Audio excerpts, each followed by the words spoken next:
அல்லப்பா அப்பன கேயா அல்லப்பச்சோ இல்லப்பா முபாரக ஓ மச்சான் அவருக்கு எங்க சாப்பிட போலாம் சுண்ணத்தை மாத்து போமா சுண்ணச்ச மத்துல இன்னைக்கு சாம்பார் சாதமாமே ஐஎன்டிஜி ஐஎன்டிஜில டெய்லி நெய்சோரா போடுறாங்கடா இப்ப ஜாக்கு வேணா போவோம் ஜாக்குல நாளைக்கு தான் பிரியாணியா அப்ப நம்ம டிஎன்டிஜி வேணா போவோம் டிஎன்டிஜில வர வர டேஸ்டே இல்லையாமே ஆனா ஒண்ணுதான் முபாரக என்னதான் நீ சுண்ணத்தை நான் தவிதுன்னு தண்டை போட்டுக்கிட்டாலும் சகர் சாப்பாடுன்னு வந்துட்டா நம்ம எல்லாம் சகோதரத்துவமா வாழ்றா.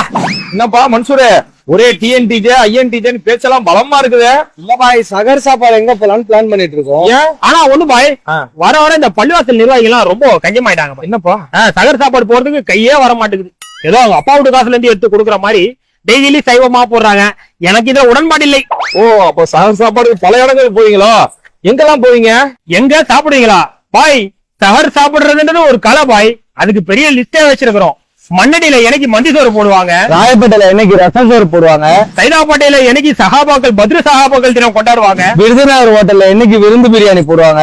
இப்படி எந்த ஹோட்டல்ல என்ன சாப்பாடு, எந்த புளியாசல எந்த சாப்பாடுன்னு சொல்லி பெரிய லிஸ்டே வச்சிருக்கிறோம்.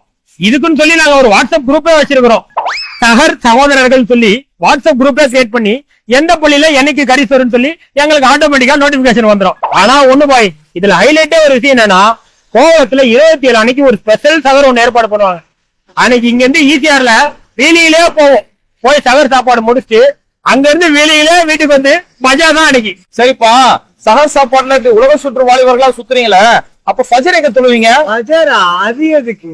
ஃபஜர்லாம் கிடையாது பாய். சகர் வச்ச கையோட வண்டி எடுத்து ரேத்து கிளம்பிடுவோம். நல்லா ஓட்டி முடிச்சுட்டு வந்து வீட்டுல வந்து படுக்கிறதுதான். சும்மா அச்சு போட்ட மாதிரி தூக்கம் வரும். காலைல படுக்கிறது சாயங்காலம் 5 மணிக்கு தான் ஏந்திரிப்போம். 1 மணி நேரம் தான் நோம்பே. நோவாம நோம்பு கும்பிடுவோம். அப்படிங்களா? இது உங்களுக்கே நியாயமா இருக்கடா? ரமலானுடைய இரவு இபாதத் செய்ய வேண்டிய இரவு. அந்த இரவுல எங்க போனா எந்த பிரியாணி கிடைக்கும், எங்க ருசியா சாப்பாடு கிடைக்கும் சொல்லி அந்த இரவையே நாசப்படுத்திக்கிட்டு இருக்கீங்க. ரமலானுடைய பகலு நோன்பு வச்சு இறையச்சத்தை பெறக்கூடிய அந்த பகல் முழுக்க தூங்கிக்கிட்டு ஃபஜ்ர் துழுவாம, லொஹர் துழுவாம, அசர் துழுவாம தூங்கிய ரமலான நாசப்படுத்திட்டு இருக்கீங்களா?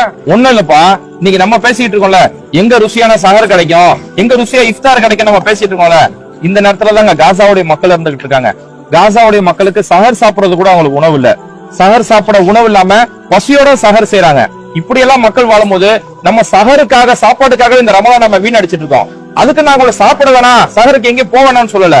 ஆனா அந்த இபாதத் செய்ய வேண்டிய அந்த இரவுகளை வீணாக்கி, பகல்ல நோன்பு இருந்து இறையச்சம் பெற வேண்டிய அந்த நோன்பை வீணாக்கி, இறையச்சம் அடையக்கூடிய அந்த மாசத்தையே நாசப்படுத்த வேணாம்னு சொல்றேன். இப்படி பசியை உணர்ந்து அது மூலமா இறையச்சம் அடைய வேண்டிய ரமலான ருசிக்காக அந்த இரவுகளே வீணடிச்சுக்கிட்டு இருக்கிறோம்.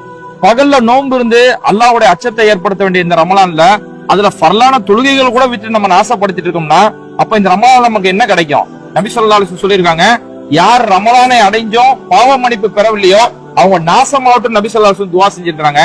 அதனால இனியாச்சும் அந்த ரமலான் நம்ம வீணாக்கலாமான்றத நீங்களே யோசிச்சுக்கோங்க. மாப்ள, நம்ம மசூதியில் இன்னைக்கு மட்டன் பிரியாணி டப்புன்னு கிளம்பி வா. இல்ல மச்சான், நாங்க வரல. ஏன், என்னாச்சு?